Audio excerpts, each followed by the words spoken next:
Yes good morning students. So अज अपना topic हैगा next topic torque on a current carrying conductor placed in a uniform magnetic field. किसी भी current carrying conductor ਨੂੰ ਆਪਾਂ ਨੇ ਯੂਨੀਫਾਰਮ ਮੈਗਨੈਟਿਕ ਫੀਲਡ ਦੇ ਵਿੱਚ ਰੱਖਾਂਗੇ ਤਾਂ ਉਹ ਕੀ ਪ੍ਰੋਡਿਊਸ ਕਰੂਗਾ, ਟਾਰਕ ਪ੍ਰੋਡਿਊਸ ਕਰੂਗਾ। ਤੇ ਟਾਰਕ ਬਾਰੇ +1 ਦੇ ਵਿੱਚ ਤੁਹਾਨੂੰ ਆਲਰੇਡੀ ਪੜ੍ਹ ਚੁੱਕੇ ਹੋਗੇ ਤੁਸੀਂ, ਠੀਕ ਹੈ। ਸੋ ਇਸ ਦੇ ਵਿੱਚ ਦੇਖੋ ਕੀ ਹੈਗਾ, suppose this is a magnetic field,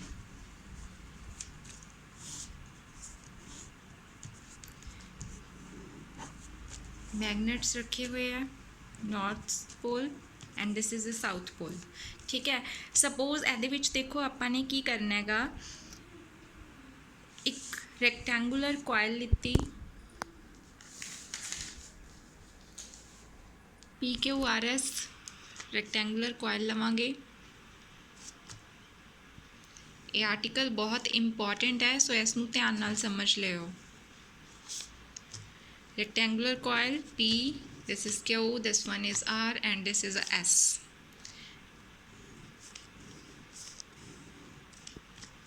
and this coil rotates about the axis y dash, ठीक है।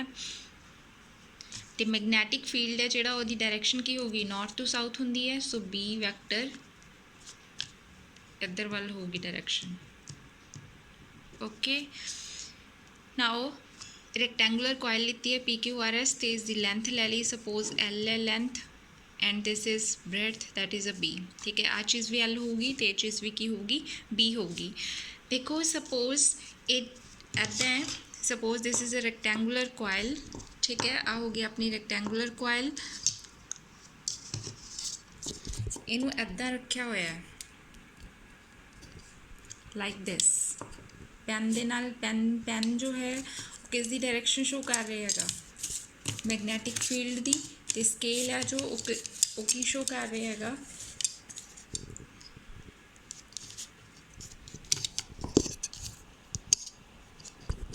लाइक दिस, ठीक है।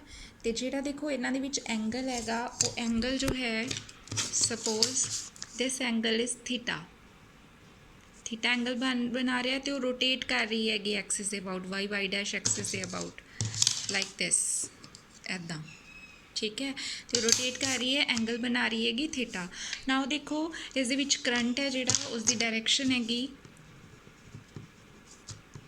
करंट ऐदा मूव कर रहा है। तो आपां हुण इहदे विच फोर्स की डायरेक्शन फाइंड आउट करनी हैगी चारों एक्सिस के उपर। चार arms नेगियां PQ QR RS SP, तो चारों के उपर आपां ने फोर्सिस की जिहड़ी है डायरेक्शन भी फाइंड आउट करनी है, तो उन्हां दी एक्सप्रैशन भी फाइंड आउट करना है। So then how we will find these, firstly you must know about the formula of force, तो वो आप ऑलरेडी कल कर चुके हैं, कल वाले लैक्चर के विच BIL। सो ये फॉर्मूला इत्थे यूज होगा, B is a magnetic field, I is a current and L is the length, okay. So now ये देखो सब तो पहला की करांगे आपां,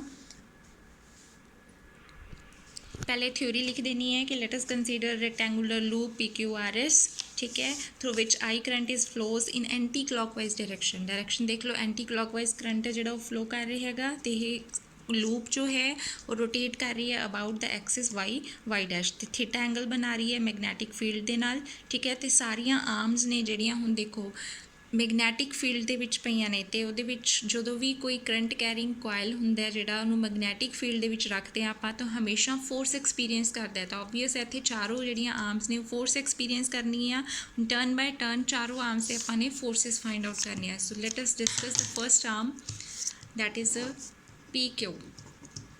देखो ध्यान नाल देखो, इत्थे फ्लैमिंग दा लैफ्ट हैंड रूल लगूगा, पहले डायग्राम नूं समझ लो।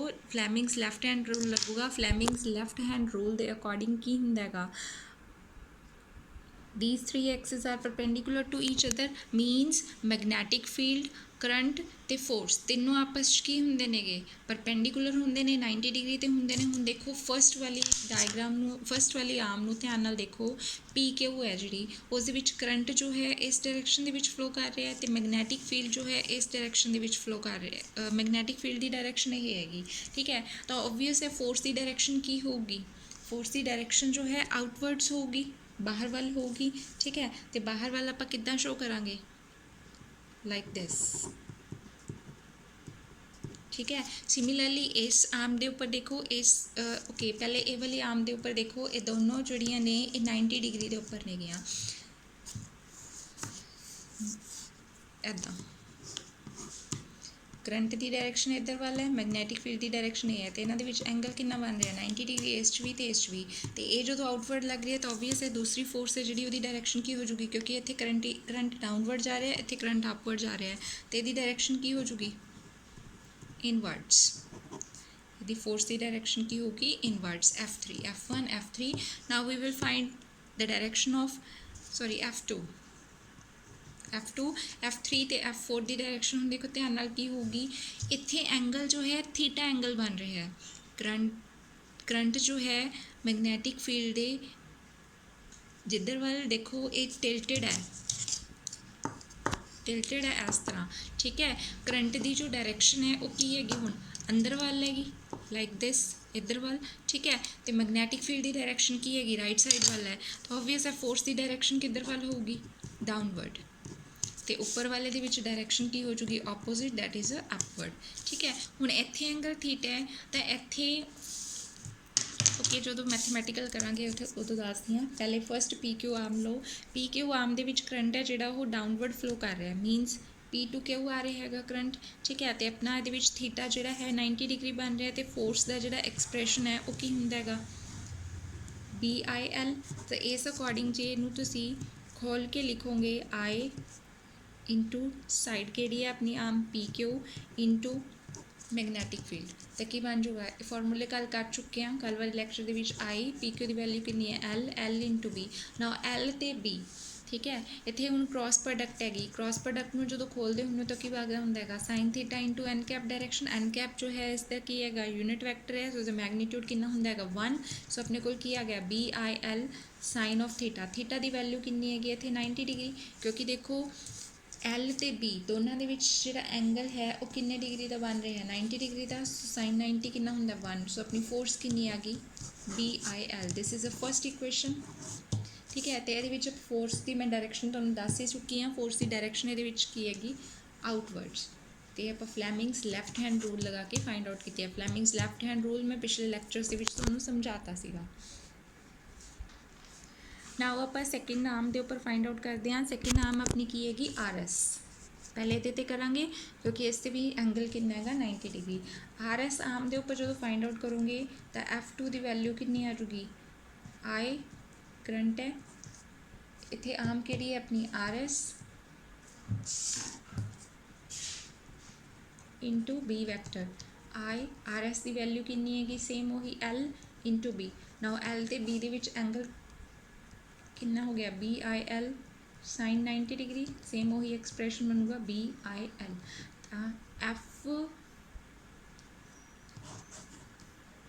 F2 तो F1 दोनों की वैल्यू कितनी है BIL, ये आउटवर्ड लग रही सी तो ये उसके ऑपोजिट डायरेक्शन लगूगी, क्योंकि करंट की डायरेक्शन ऑपोजिट होगी तो किधर वाल लगूगी inwards. Clear two forces. Now come to the third वाली फोर्स देखो, थर्ड आप केस लवांगे PS का SP सॉरी, क्योंकि डायरेक्शन करंट की S to P है SP, तो इतने फोर्स लग रही हैगी F3। देखो नाउ इस केस देखो की है सेम वही एक्सप्रैशन फोर्स का F3 vector is equals to I SP into B vector. So F3 कितना आ गया I SP की वैल्यू हम देखो ध्यान नाल कितनी हैगी, ब्रेडथ आप कितनी लिती हैगी B, so B sine of theta. तो इत्थे देखो हुण साइन थीटा की वैल्यू कितनी होगी, जो एंगल है वो आपां किहदे विच लैना हैगा, करंट की डायरेक्शन है जी देखो किधर वाल हैगी लैफ्ट साइड वाल है, ठीक है। तो उसकी डायरेक्शन मैगनैटिक फील्ड की किधर वाल हैगी राइट साइड वाल है, तो दोनों के विच एंगल कितना हो जूगा इस थीटा के विचों टोटल 180 के विचों आपां थीटा नूं की कर देखो जो आह एंगल थीटा हैगा, ठीक है। ये एंगल जिहड़ा है किहदे नाल बन रहा हैगा मैगनैटिक फील्ड दे नाल बना रही हैगी आम, ठीक है। तो आह वाला एंगल है जिहड़ा उपर वाला इत्थे शो नहीं किता, थोड़ा जिहा इत्थे बनाओ, तो आह एंगल है जिहड़ा ये भी कितना होगा थीटा एंगल होगा, ठीक है। तो टोटल एंगल दोनों की डायरैक्शन कितनी हैगी, दोनों डायरैक्शन 180 डिग्री एंगल है, तो 180 के विचों थीटा की हो जाऊगा माइनस, तो इत्थे कितना आ गया आई बी साइन 180 माइनस थीटा, तो साइन 180 माइनस थीटा कितना होंदा हैगा साइन थीटा, सो अपनी वैल्यू कितनी आ गई I B B sine of theta. Okay now ये भी लैफ्ट हैंड रूल डायरैक्शन तो मैं दस दी, इसकी डायरैक्शन की होगी अपवर्ड, ठीक है। तो नाउ फोर्थ वाला same, that is Q R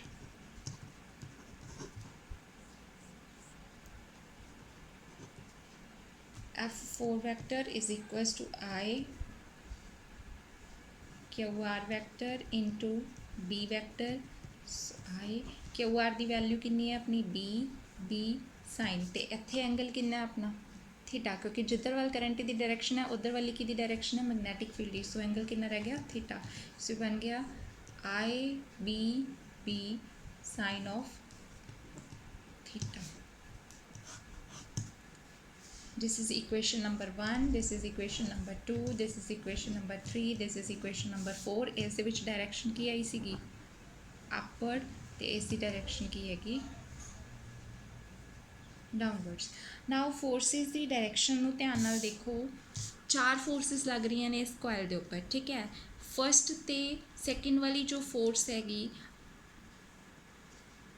पहले थर्ड तो फोर्थ देखो, थर्ड तो फोर्थ जी फोर्स है ये दोनों फोर्सिस ने जिहड़ियां, तो इन्हां दी इक्वेशन देखो थर्ड तो फोर्थ दी देखो, दोनों इक्वेशनस दी जो दोनों रिलेशन ने बिल्कुल की ने गया सेम इक्वल फोर्सिस ने, तो जो डायरैक्शन देखिए दोनों की डायरैक्शन की हैगी ऑपोजिट, तो इक्वल तो ऑपोजिट फोर्सिस आपस दे विच कैंसल आउट हो गया,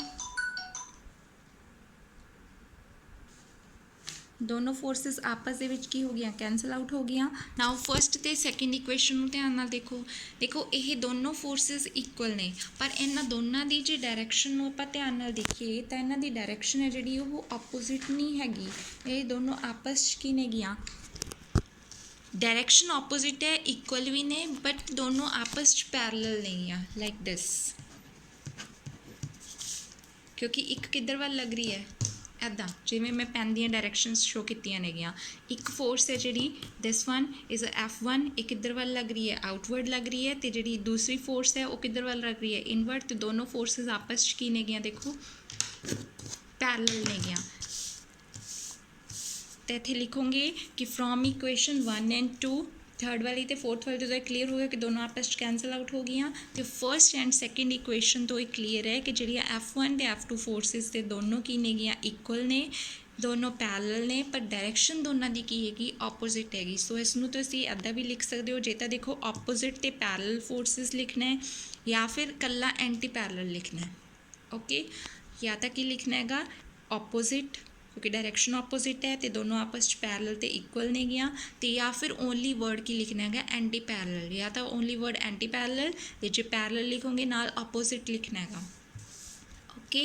तो यह चीज़ तुसी फर्स्ट यूनिट की होनी हैगी कि जिथे भी एंटी पैरलल फोर्सिस होंदियां ने या फिर ओपोजिट ते पैरलल फोर्सिस होंदियां ने वो हमेशा की प्रोड्यूस करदियां नेगियां टॉर्क प्रोड्यूस करदियां ने, तो हुणे दोनों फोर्सिस की प्रोड्यूस करनगियां these forces F1 and F2 ये दोनों फोर्सिस की प्रोड्यूस करनगियां टॉर्क प्रोड्यूस करनगियां, तो हुण आपां ने टॉर्क ऑलरेडी +1 कीता है, +1 भी कीता है, फर्स्ट यूनिट विच भी कीता हुआ, तो इहदा हुण फॉर्मूला देखो की हुंदा हैगा टॉर्क कड्ढण दा, क्योंकि देखो इत्थे कपल ऑफ फोर्सिस लग रहे हैं इक्को ही टाइम ते दो फोर्सिस, ਇਹਦਾ ਫਾਰਮੂਲਾ ਹੁੰਦਾ ਹੈ ਸਿੰਬਲ ਹੁੰਦਾ tau is equals to either force into perpendicular distance. Now we use only 1 and 2, third and fourth equation ਨੂੰ ਹੁਣ ਭੁੱਲ ਜਾਓ, ਆਪਾਂ ਸਿਰਫ first and second equation use करनी है, दोनों फोर्सेस इक्वल ने, आइदर फोर्स लिखा हुआ है तो फिर आइदर फोर्स ਨੂੰ मैं की लिख सकती हाँ BIL, कोई भी एक फोर्स ले रही tau is equals to BIL into perpendicular distance. ਹੁਣ देखो परपेंडिकुलर डिस्टेंस किद्दां फाइंड आउट करोगे, ਇਹਦੇ ਲਈ मैं अलग डायग्राम बना रही हाँ, सपोज अपने कोल मैगनैटिक फील्ड ड्रॉ किया मैंने, कोई भी एक आर्म ला लो, सपोज PS आर्म लेती, ओके। ਪੀ ਐਸ ਆਮ ਲਿੱਤੀ ਆਪਾਂ ਨੇ ਤਾਂ ਇਹਦੇ ਵਿੱਚ ਹੁਣ ਦੇਖੋ ਪਰਪੈਂਡੀਕੂਲਰ ਕਿਹੜਾ ਡਿਸਟੈਂਸ ਪੀ ਤੋਂ ਜਿਹੜੀ ਫੋਰਸ ਲੱਗ ਰਹੀ ਹੈਗੀ ਆਊਟਵਰਡ ਫੋਰਸ ਹੈ ਜਿਹੜੀ ਠੀਕ ਹੈ ਆਊਟਵਰਡ ਫੋਰਸ ਹੈ ਜਿਹੜੀ ਉਹ ਲੱਗ ਰਹੀ ਹੈਗੀ ਤਾਂ ਉਹਨੂੰ ਆਪਾਂ ਕਿੱਦਾਂ ਸ਼ੋ ਕਰਾਂਗੇ ਲਾਈਕ ਦਿਸ ਇੱਕ ਦੀ ਡਾਇਰੈਕਸ਼ਨ ਇੱਧਰ ਹੈ ਅਤੇ ਇੱਕ ਦੀ ਕੀ ਹੈਗੀ ਆਊਟਵਰਡਸ ਬਾਹਰ ਵੱਲ ਹੈ ਇੱਕ ਦੀ ਕੀ ਹੈ ਇਨਵਰਡਸ ਇਹਨੂੰ 3D ਡਾਇਗਰਾਮ 3D ਸੋਚੋ ਆਹ ਚੀਜ਼ ਕੀ ਹੈ ਇਨਵਰਡਸ ਆਹ ਚੀਜ਼ ਕੀ ਹੈ ਆਊਟਵਰਡਸ ਅਤੇ ਇਹ F2 ਦੀ ਵੈਲਿਊ ਕਿੰਨੀ ਹੈ BIL ਅਤੇ F1 ਦੀ ਵੈਲਿਊ ਕਿੰਨੀ ਹੈਗੀ BIL ਠੀਕ ਹੈ ਅਤੇ ਜਿਹੜਾ ਹੁਣ ਪਰਪੈਂਡੀਕੂਲਰ ਡਿਸਟੈਂਸ ਦੇਖੋ ਧਿਆਨ ਨਾਲ ਕਿਹੜਾ ਹੋਊਗਾ ਇੱਥੋਂ ਡਰੋ ਕਰਾਂਗੇ ਜਿਹੜਾ ਆਪਾਂ ਦਿਸ ਵਨ ਨਾਓ ਆਹ ਐਂਗਲ ਕਿੰਨਾ ਹੋ ਗਿਆ 90 ਡਿਗਰੀ ਦਾ ਅਤੇ ਇੱਥੇ ਐਂਗਲ ਆਪਣਾ ਕਿੰਨਾ ਬਣ ਰਿਹਾ ਸੀ ਥੀਟਾ ਐਂਗਲ ਬਣ ਰਿਹਾ ਉੱਪਰ ਮੈਂ ਤੁਹਾਨੂੰ ਆਲਰੇਡੀ ਉਹ ਦੱਸ ਚੁੱਕੀ ਹਾਂ theta angle made with the magnetic field ਠੀਕ ਹੈ ਇੱਥੇ ਨੇਮ ਲਾ ਲਓ ਕੋਈ ਵੀ ਐਮ ਨੇਮ ਲਾ ਲਿਆ ਠੀਕ ਹੈ ਸੋ ਨਾਓ ਪੀ ਐਸ ਦੀ ਵੈਲਿਊ ਹੈ ਜਿਹੜੀ ਉਹ ਆਪਣੀ ਕਿੰਨੀ ਸੀਗੀ ਬੀ ਠੀਕ ਹੈ ਅਤੇ ਆਪਾਂ ਨੂੰ ਜਿਹੜੀ ਵੈਲਿਊ ਹੈ ਉਹ ਕਿਸ ਚੀਜ਼ ਦੀ ਚਾਹੀਦੀ ਹੈਗੀ ਐਮ ਐਸ ਦੀ ਵੈਲਿਊ ਕਿੱਦਾਂ ਫਾਈਂਡ ਆਊਟ ਕਰੋਗੇ ਹੁਣ ਦੇਖੋ ਇੱਥੇ ਲਿਖੋਗੇ ਸਾਈਡ 'ਤੇ ਪਹਿਲੇ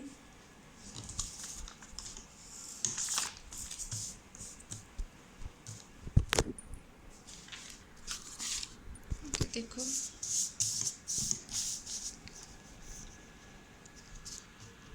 tau is equals to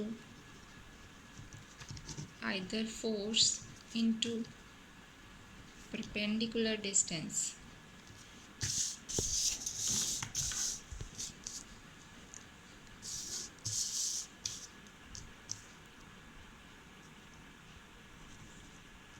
in triangle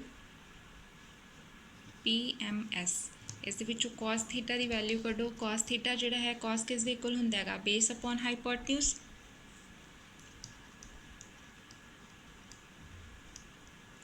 so base ਇਸ ਦੇ ਵਿੱਚ ਦੇਖੋ ਧਿਆਨ ਨਾਲ ਕਿਹੜਾ ਹੈਗਾ ਦਿਸ ਵਨ MS ਅਪੋਨ ਹਾਈਪੋਟਿਨਿਊਸ ਕਿਹੜਾ ਹੈਗਾ PS ਅਤੇ PS ਦੀ ਵੈਲਿਊ ਆਪਾਂ ਨੂੰ ਪਤਾ ਹੈ ਤਾਂ ਆਪਾਂ MS ਦੀ ਵੈਲਿਊ ਕੱਢ ਲਾਂਗੇ ਕਿਉਂਕਿ ਆਪਣਾ ਪਰਪੈਂਡੀਕੂਲਰ ਡਿਸਟੈਂਸ ਕਿਹੜਾ ਹੈਗਾ MS ਇੱਥੇ ਪਹਿਲੇ ਲਿਖ ਲਓ ਟਾਓ ਇਜ਼ ਇਕੁਅਲਸ ਟੂ